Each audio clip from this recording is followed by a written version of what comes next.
Hi ಎಲ್ರಿಗೂ ನಮಸ್ಕಾರ. ನಾನು ನಿಮ್ಮ ಮಂಜುನಾಥ್, ಮೋಟಿವೇಶನಲ್ ಸೆಲೆಬ್ರೇಟರ್. ಎಲ್ರಿಗೂ ಈಗಾಗಲೇ ಸ್ಕೂಲು ಕಾಲೇಜ್ ಅನ್ನೋದು ಶುರು ಆಗಿದೆ. ಎಕ್ಸಾಮ್ ಇನ್ನೂ 1 ವರ್ಷ ಇದೆ ಅಂತ ನೀವು ಈಗಲಿಂದನೇ ಓದೋದಕ್ಕೆ ಶುರು ಮಾಡಿಲ್ಲ ಅಂದರೆ ಖಂಡಿತವಾಗಿ ನೀವು ಎಕ್ಸಾಮ್ ಹತ್ರ ಬಂದಾಗ ನೀವು ಸ್ಟ್ರಗಲ್ ಪಡಬೇಕಾಗುತ್ತೆ. ಅದಕ್ಕೋಸ್ಕರ ಆ ಕಷ್ಟ ನಿಮಗೆ ಎಕ್ಸಾಮ್ ಟೈಮಲ್ಲಿ ಪಡಬಾರ್ದು ಅಂದರೆ ನೀವು ಈಗಲಿಂದನೇ ಓದೋದಕ್ಕೆ ಶುರು ಮಾಡಬೇಕು. ಮುಖ್ಯವಾಗಿ ಇವತ್ತು ನೀವು ಕ್ಲಾಸಲ್ಲಿ ಏನು ಪಾಠ ಕೇಳ್ತಿರೋ ಅದನ್ನು ಇವತ್ತೇ ಮನೆಗೆ ಬಂದು ಅದಕ್ಕೆ ಸಂಬಂಧಪಟ್ಟಂತಹ ಹೋಮ್ವರ್ಕ್ ಆಗಿರ್ಬೋದು, ನೋಟ್ಸ್ ಆಗಿರ್ಬೋದು, ಅದರ ಜೊತೆಗೆ ಇವತ್ತು ಮಾಡಿರೋ ಪಾಠನ ನೀವು ಇವತ್ತೇ ಒಂದ್ಸಲ ಮನೇಲಿ ಬಂದು ಓದಬೇಕು. ಈ ರೀತಿ ಓದೋದ್ರಿಂದ ನಿಮಗೆ ಇವತ್ತೇ ಪಾಠ ಕೇಳಿರ್ತೀರ, ಅದಕ್ಕೋಸ್ಕರ ಇವತ್ತೇ ಓದೋದ್ರಿಂದ ನಿಮಗೆ ಅದು ತುಂಬ ಚೆನ್ನಾಗಿ ಅರ್ಥ ಆಗುತ್ತೆ. ಅದರಲ್ಲಿ ಏನಾದರೂ ನಿಮಗೆ ಡೌಟ್ ಬಂದರೆ ನೆಕ್ಸ್ಟ್ ಡೇನೇ ಹೋಗಿ ನಿಮ್ಮ ಟೀಚರ್ನ ಕೇಳಿ ಅದನ್ನು ಸಾಲ್ವ್ ಮಾಡ್ಕೊಬೋದು, ಅಥವಾ ನಿಮ್ಗೆ ಗೊತ್ತಿರೋ ಫ್ರೆಂಡ್ಸ್ ಹತ್ರ ಏನಾದರೂ ಕೇಳಿ ತಿಳ್ಕೊಳ್ಬೋದು. ಯಾಕೆ ಅಂತಂದರೆ ಇವತ್ತು ಮಾಡಿರೋ ಕ್ಲಾಸ್ಗೂ ನಾಳೆ ಮಾಡೋ ಕ್ಲಾಸ್ಗೂ ಲಿಂಕ್ ಇರುತ್ತೆ. ಅದಕ್ಕೋಸ್ಕರ ಇವತ್ತಿನ ಪಾಠ ನಿಮಗೆ ಚೆನ್ನಾಗಿ ಅರ್ಥ ಆದರೆ ನಾಳೆ ಮಾಡೋ ಪಾಠನೂ ನಿಮಗೆ ಚೆನ್ನಾಗಿ ಅರ್ಥ ಆಗುತ್ತೆ. ಅದೇ ರೀತಿ ಈ ರೀತಿ ಅವತ್ತಿನ ಚಾಪ್ಟರ್ ಅವತ್ತೇ ಓದೋದ್ರಿಂದ ನಿಮಗೆ ಅದು ಚೆನ್ನಾಗಿ ಅರ್ಥ ಆಗಿ ನಿಮಗೆ ಎಕ್ಸಾಮ್ ತನಕ ನಿಮ್ಮ ನೆನಪಿನಲ್ಲಿ ಉಳಿಯುತ್ತೆ. ಅದನ್ನು ಬಿಟ್ಟು ನಾನು 1 ವಾರ ಮಾಡಿದ್ದೆಲ್ಲ 1 ದಿವಸ ಓದ್ತೀನಿ, ಅಥವಾ ಮಂತ್ ಎಂಡಲ್ಲಿ ಟೆಸ್ಟ್ ಇರುತ್ತೆ ಆ ಟೆಸ್ಟಲ್ಲಿ ಟೈಮಲ್ಲಿ ಓದ್ತೀನಿ ಅಂತಂದ್ಬಿಟ್ಟು ನೀವೀಗ ಓದದೇ ಇದ್ದರೆ ನಿಮಗೆ ಆ ಪಾಠ ಮಾಡಿ 15 ದಿವಸನೋ 20 ದಿವಸನೋ ಆಗಿರುತ್ತೆ. ಅದನ್ನು ನೀವು ಟೆಸ್ಟ್ ಟೈಮಲ್ಲಿ ಓದಕ್ಕೆ ಹೋದರೆ ಸೊ ಅದು ನಿಮಗೆ ಮರ್ತೋಗಿರುತ್ತೆ. ಅದ್ರ ಜೊತೆಗೆ ಅದು ಅಷ್ಟು ಈಸಿಯಾಗಿ ಅದು ಅರ್ಥನೂ ಆಗೋದಿಲ್ಲ. ಅದನ್ನು ನೀವು ಅರ್ಥ ಮಾಡ್ಕೊಳ್ಳೋದಕ್ಕೇ ತುಂಬ ಟೈಮ್ ಹಿಡಿಯುತ್ತೆ, ತುಂಬ ಟೈಮ್ ಓದಬೇಕಾಗುತ್ತೆ. ಅದನ್ನು ಬಿಟ್ಟು ನೀವು ಅವತ್ತಿಂದ ಅವತ್ತೇ ಓದ್ಕೊಂಡು ಬಂದರೆ ಸೊ ನಿಮಗೆ ಟೆಸ್ಟ್ ಬಂದ್ರೂ ನೀವು ಆಲ್ರೆಡಿ ಓದಿ ಒಂದ್ಸಲ ಅರ್ಥ ಮಾಡ್ಕೊಂಡಿರೋದ್ರಿಂದ ಓದೋದನ್ನು ನೀವು ಕಡಿಮೆ ಸಮಯದಲ್ಲೇ ಓದ್ಬೋದು. ಅದೇ ರೀತಿ ನಿಮಗೆ ಅದು ಚೆನ್ನಾಗಿ ಅರ್ಥನೂ ಆಗುತ್ತೆ, ನೀವು ಟೆಸ್ಟ್ ಕೂಡ ಚೆನ್ನಾಗಿ ಬರೀಬೋದು. ಮತ್ತು ಟೀಚರ್ ಕ್ಲಾಸ್ ಮಾಡೋವಾಗ ನಿಮ್ಮ ಗಮನ ಪೂರ್ತಿ ಕ್ಲಾಸ್ ಕಡೆನೇ ಇರಬೇಕು. ತುಂಬ ಜನ ಸ್ಟೂಡೆಂಟ್ಸು ಫಿಸಿಕಲಿ ಪ್ರೆಸೆಂಟ್ ಇರ್ತಾರೆ, ಮೆಂಟಲಿ ಆಬ್ಸೆಂಟ್ ಇರ್ತಾರೆ. ತುಂಬ ಜನಕ್ಕಿರೋ ಸ್ಟೂಡೆಂಟ್ಸ್ಗೆ ಇರೋ ಪ್ರಾಬ್ಲಮ್ ಏನು ಅಂದರೆ ಕ್ಲಾಸ್ ಸ್ಟಾರ್ಟ್ ಆದ 5 ರಿಂದ 10 ನಿಮಿಷ ಅವ್ರ ಗಮನ ಕ್ಲಾಸ್ ಕಡೆ ಇರುತ್ತೆ, ಅದಾದಮೇಲೆ ಅವ್ರ ಗಮನ ಬೇರೆಲ್ಲೋ ಹೋಗಿರುತ್ತೆ. ಟೀಚರ್ ಕ್ಲಾಸ್ ಮಾಡ್ತಾ ಇರ್ತಾರೆ, ಇವ್ರು ಮಾತ್ರ ಬೇರೆ ಕಡೆ ಯೋಚನೆ ಮಾಡ್ತಾ ಇರ್ತಾರೆ. ಈ ರೀತಿಯ ಸಮಸ್ಯೆ ತುಂಬ ಜನ ಸ್ಟೂಡೆಂಟ್ಸಲ್ಲಿ. ಈ ರೀತಿ ನೀವು ಮಾಡೋದ್ರಿಂದ ನಿಮಗೆ ಆ ಕ್ಲಾಸಲ್ಲಿ ಏನು ಹೇಳ್ತಾರೋ ಅದು ನಿಮಗೆ ಅರ್ಥನೇ ಆಗೋದಿಲ್ಲ. ಅದ್ರ ಜೊತೆಗೆ ಇದು ಅಭ್ಯಾಸ ಕೂಡ ಆಗೋಗ್ಬಿಡುತ್ತೆ. ಇದೇ ರೀತಿ ಎಲ್ಲ ಕ್ಲಾಸಲ್ಲೂ ರಿಪೀಟ್ ಆಗ್ತಾ ಇರುತ್ತೆ. ಎವ್ರಿ ಡೇ ನಿಮಗೆ ಇದೇ ರೀತಿ ಆಗುತ್ತೆ. ಇದರಿಂದ ನಿಮಗೆ ಏನು ಕ್ಲಾಸ್ ಅರ್ಥ ಆಗೋದಿಲ್ಲ, ಅದಾದಮೇಲೆ ನೀವು ಓದಿದ್ರೂ ನಿಮಗೆ ಅರ್ಥ ಆಗೋದಿಲ್ಲ. ಯಾಕೆ ಅಂದರೆ ನೀವು ಟೀಚರ್ ಹೇಳೋ ಹೊತ್ನಾಗ ಕ್ಲಾಸ್ ಸರಿಯಾಗಿ ಕೇಳಿರೋದಿಲ್ಲ. ಅದಕ್ಕೋಸ್ಕರ ನಿಮ್ಮ ಗಮನ ಪಾಠ ಕೇಳೋ ಹೊತ್ನಾಗ ಬೇರೆ ಕಡೆ ಎಲ್ಲಾದರೂ ಹೋಗಿದೆ ಅಂತ ನಿಮ್ಮ ಗಮನಕ್ಕೆ ಬಂದ ತಕ್ಷಣ ಆ ಆಲೋಚನೆಯನ್ನು ನೀವು ಕಟ್ ಮಾಡಿ ಕ್ಲಾಸ್ ಕಡೆ ನಿಮ್ಮ ಗಮನನ ತರಬೇಕು. ಈ ರೀತಿ ಸ್ಟಾರ್ಟಿಂಗಲ್ಲಿ ಅದು ಕಷ್ಟ ಅನಿಸ್ಬೋದು. ಈ ರೀತಿ ಮಾಡೋದ್ರಿಂದ ನಿಮಗೆ ಅದೇ ಅಭ್ಯಾಸ ಆಗುತ್ತೆ. ನೀವು ಫುಲ್ ಕ್ಲಾಸು ನೀವು ಕಾನ್ಸಂಟ್ರೇಷನ್ ಆಗಿ ಕ್ಲಾಸ್ ಕೇಳೋ ಕಡೆ ನಿಮ್ಮ ಗಮನ ಹೋಗುತ್ತೆ. ಅದನ್ನು ಬಿಟ್ಟು ನಿಮ್ಮ ಆಲೋಚನೆಗಳು ಎಲ್ಲಿ ಹೋಗುತ್ತೋ ಅಲ್ಲಿ ಅರಿತಾ ಬಿಟ್ಟರೆ ಅದೇ ರೀತಿ ಅಭ್ಯಾಸ ಆಗೋಗ್ಬಿಡುತ್ತೆ. ಈ ರೀತಿ ಮಾಡೋದ್ರಿಂದ ವರ್ಷ ಪೂರ್ತಿ ಇದೇ ಅಭ್ಯಾಸ ಆಗ್ಬಿಡುತ್ತೆ. ನೀವು ಟೀಚರ್ ಹೇಳೋದು ಸರಿಯಾಗಿ ಕೇಳೋದಿಲ್ಲ, ನಿಮಗೆ ಆ ಪಾಠನ ಅರ್ಥ ಆಗೋದಿಲ್ಲ, ನಿಮಗೆ ಆ ಸಬ್ಜೆಕ್ಟ್ಸ್ ಆಗ್ಬೋದು, ಆ ಕೋರ್ಸ್ ಆಗ್ಬೋದು ನಿಮಗೆ ಕಷ್ಟ ಅನಿಸೋದಕ್ಕೆ ಶುರು ಆಗುತ್ತೆ.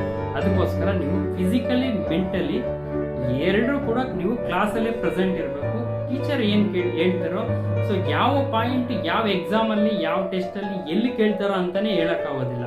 ಪ್ರತಿಯೊಂದು ಪಾಯಿಂಟು ನಿಮಗೆ ಇಂಪಾರ್ಟೆಂಟ್ ಇದ್ದೇ ಇರುತ್ತೆ. ಅದಕ್ಕೋಸ್ಕರ ನಿಮ್ಮ ಪೂರ್ತಿ ಗಮನ ಕ್ಲಾಸ್ ಕೇಳೋ ಕಡೆ ಇರಬೇಕು. ಇನ್ನೊಂದು ತುಂಬ ಮುಖ್ಯವಾದ ವಿಷಯ ಏನು ಅಂತಂದರೆ ಯಾರೇ ಆಗಲಿ ಅನ್ನೆಸೆಸರಿ ಕ್ಲಾಸ್ಗೆ ರಜಾ ಹಾಕೋದಕ್ಕೆ ಹೋಗ್ಬೇಡಿ. ಕೆಲವ್ರಿಗೆ ಕ್ಲಾಸ್ ಬರೋಕ್ಕೆ ಇಂಟ್ರೆಸ್ಟ್ ಇರೋದಿಲ್ಲ, ಬಂದರೂ ಓದಬೇಕು ಅಂತಾನೆ ಅನ್ಸೋದಿಲ್ಲ. ಈ ಥರ ಸ್ಟೂಡೆಂಟ್ಸ್ ಕೂಡ ಕ್ಲಾಸ್ಗೆ ಯಾವತ್ತಾಗಲಿ ಅನ್ನೆಸೆಸರಿ ರಜಾ ಹಾಕೋಕೆ ಹೋಗ್ಬೇಡಿ. ಯಾಕೆ ಅಂತಂದರೆ ನೀವು ಡೈಲಿ ಕ್ಲಾಸಿಗೆ ಬರ್ತಾ ಇದ್ದರೆ ನಿಮ್ಗೆ ಯಾವತ್ತೋ ಒಂದು ದಿವಸ ಯಾವುದೋ ಒಬ್ಬ ಸ್ಟೂಡೆಂಟ್ಸ್ನ ನೋಡಿ ಆಗ್ಬೋದು, ಯಾವುದೋ ಒಬ್ಬ ಟೀಚರ್ ಹೇಳಿದ್ದ ಮಾತಿನಿಂದ ನೀವು ಇನ್ಸ್ಪೈರ್ ಆಗಿ ಅವತ್ತಿಂದನೂ ನೀವು ಓದೋದಕ್ಕೆ ಶುರು ಮಾಡ್ತೀವಿ. ಅದನ್ನು ಬಿಟ್ಟು ನೀವು ಕ್ಲಾಸ್ಗೆ ಚಕ್ಕರ್ ಹಾಕಿ ನೀವು ಹೊರಗಡೆ ಇದ್ದರೆ ನಿಮಗೆ ಓದಬೇಕು ಅನ್ನೋ ಇಂಟ್ರೆಸ್ಟ್ ಯಾವತ್ತೂ ಬರೋದಿಲ್ಲ. ಅದಕ್ಕೋಸ್ಕರ ಅನ್ನೆಸೆಸರಿ ಅವಶ್ಯಕತೆ ಇದ್ದರೆ ರಜಾ ಹಾಕ್ಕೊಳ್ಳಿ, ಇಲ್ಲ ಅಂದರೆ ಡೈಲಿ ಕ್ಲಾಸ್ಗೆ ಬನ್ನಿ. ನಿಮಗೆ ಅರ್ಥ ಆಗುತ್ತೋ ಬಿಡುತ್ತೋ, ಆಸಕ್ತಿ ಇಲ್ಲದ ವಿದ್ಯಾರ್ಥಿಗಳಿಗೆ ಹೇಳ್ತಾರೆ. ನಿಮಗೆ ಅರ್ಥ ಆಗುತ್ತೋ ಬಿಡುತ್ತೋ ಬಂದು ಕ್ಲಾಸಲ್ಲಿ ಕೂತ್ಕೊಳ್ಳಿ, ಅವ್ರು ಹೇಳೋದನ್ನ ಕೇಳ್ತಾ ಇರಿ. ಸೊ ಯಾವುದೋ ಒಂದು ಸ್ಟೂಡೆಂಟ್ಸಿಂದ ನೀವು ಇನ್ಸ್ಪೈರ್ ಆಗ್ಬೋದು. ಯಾವುದೋ ಒಬ್ಬ ಟೆಸ್ಟಲ್ಲೋ ಅಥವಾ ಎಕ್ಸಾಮಲ್ಲೋ ಒಂದು ಒಳ್ಳೆ ಸ್ಕೋರ್ ತೆಗೆದಿರ್ತಾರೆ, ಸೊ ಅವರೇ ತೆಗಿತಾರೆ, ನಾನು ಯಾಕೆ ತೆಗಿಬಾರ್ದು ಅಂತ ಯಾವತ್ತೋ ಒಂದು ದಿವಸ ನಿಮಗೆ ಅನಿಸದೇ ಇರೋದಿಲ್ಲ.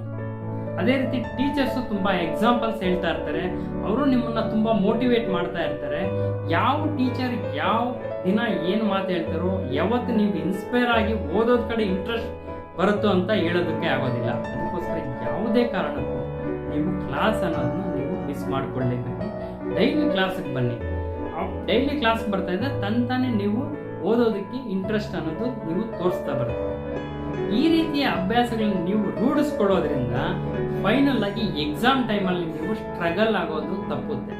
ಎಷ್ಟೋ ಜನ ಸ್ಟೂಡೆಂಟ್ಸ್ಗೆ ನಾನು ಸರಿಯಾಗಿ ಓದಿಲ್ಲ ಅನ್ನೋ ಆ ಭಯದಲ್ಲಿ, ಆ ಆತಂಕದಲ್ಲಿ ಇನ್ನೂ ಸ್ವಲ್ಪ ಓದೋದನ್ನು ಕೂಡ ಓದದೇ ಇರೋ ರೀತಿ ಆಗುತ್ತೆ. ಯಾಕೆಂದ್ರೆ ಅವರು ಸ್ಟಾರ್ಟಿಂಗಿಂದ ಓದಿರೋದು. ಆದಷ್ಟು ಮಂತ್ಲಿ ಟೆಸ್ಟ್ ಏನಿದೆಯೋ ಅದ್ರ ಹಿಂದೆ ಒಂದಿನ 2 ದಿವಸ ಫುಲ್ ಸ್ಟಡಿ ಮಾಡಿ.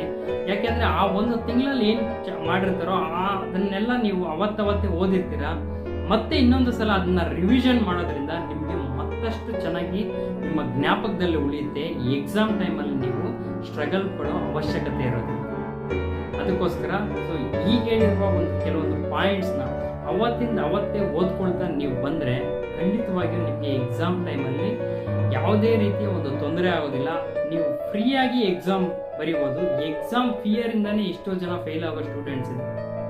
ಆ ರೀತಿ ಎಕ್ಸಾಮ್ ಟೈಮಲ್ಲಿ ನೀವು ಭಯದಿಂದ ಎಕ್ಸಾಮ್ ಫೇಲ್ ಆಗೋ ಬದಲು ಸೊ ಈಗಲಿಂದನೇ ನೀವು ಶ್ರಮಪಟ್ಟು ಓದೋದಕ್ಕೆ ಶುರು ಮಾಡಿ.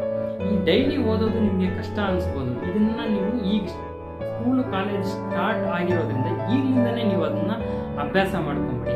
ಈ ರೀತಿ ಕೆಲವು ದಿನ ಮಾಡೋದ್ರಿಂದ ಅದೇ ನಿಮಗೆ ಅಭ್ಯಾಸ ಆಗುತ್ತೆ. ಒಂದು ದಿವಸ ಅವತ್ತಿನ ಕೆಲಸ ನೀವು ಅವತ್ತು ಮಾಡಿ ಮುಗಿಸಿಲ್ಲ ಅಂತಂದರೆ ನಿಮ್ಮ ಮೈಂಡಲ್ಲಿ ಏನಾಗುತ್ತೆ, ಇವತ್ತೇನೋ ಒಂದು ಮಿಸ್ಸಿಂಗ್ ಅಲ್ಲ, ಏನೋ ಒಂದು ನಾನು ಬಿಟ್ಟಿದ್ದೀನಲ್ಲ, ಮರ್ತಿದ್ದೀನಲ್ಲ ಅನ್ನೋ ಒಂದು ಫೀಲ್ ನಿಮಗೆ ಬರುತ್ತೆ. ಈ ರೀತಿ ಒಂದು ಅಭ್ಯಾಸ ನಿಮ್ಗೆ ಆಗ್ಬಿಟ್ರೆ ಸೊ ಎಕ್ಸಾಮ್ ಟೈಮಲ್ಲಿ ಯಾವುದೇ ರೀತಿ ತೊಂದರೆ ಪಡದೆ ಆರಾಮಾಗಿ ನೀವು ಎಕ್ಸಾಮ್ನ ಬರೀಬೋದು. ನೀವು ಏನು ಸ್ಕೋರ್ ಮಾಡಬೇಕು ಅಂದ್ಕೊಂಡಿರ್ತೀರೋ ಆ ರೀತಿ ಈಸಿಯಾಗಿ ನೀವು ಸ್ಕೋರ್ ಮಾಡ್ಬೋದು. ಸೊ ಒಂದು ದಿನದ ಜಾಸ್ತಿ ಪ್ರಯತ್ನ ಪಟ್ಟು ಅವತ್ತು ನೀವು ಮಾರ್ಕ್ಸ್ ತೆಗೆಯೋದಕ್ಕಿಂತ ಈಗಲಿಂದನೇ ಆ ಸಬ್ಜೆಕ್ಟ್ನ ಅರ್ಥ ಮಾಡ್ಕೊಳ್ಳಿ. ಚೆನ್ನಾಗಿ ಓದ್ತಾ ಹೋದರೆ ಚೆನ್ನಾಗಿ ಅರ್ಥ ಆಗುತ್ತೆ. ಚೆನ್ನಾಗಿ ಅರ್ಥ ಆಗಿದ್ದು ನಿಮಗೆ ಎಕ್ಸಾಮಲ್ಲಿ ಈಸಿಯಾಗಿ ನೆನಪು ಬರುತ್ತೆ, ನೀವು ಆರಾಮಾಗಿ ಬರಿಬೋದು ಅಂತ ಹೇಳ್ತಾ ಈ ವಿಡಿಯೋನ ಎಂಡ್ ಮಾಡ್ತಾ ಇದ್ದೀನಿ. ಈ ವಿಡಿಯೋ ನಿಮಗೆ ಇಷ್ಟ ಆಗಿದ್ರೆ ಲೈಕ್ ಮಾಡಿ, ಅದೇ ರೀತಿ ನಿಮ್ಮ ಫ್ರೆಂಡ್ಸ್ಗೂ ಶೇರ್ ಮಾಡಿ ಅಂತ ಹೇಳ್ತಾ ಈ ವಿಡಿಯೋನ ಎಂಡ್ ಮಾಡ್ತಾ ಇದ್ದೀನಿ.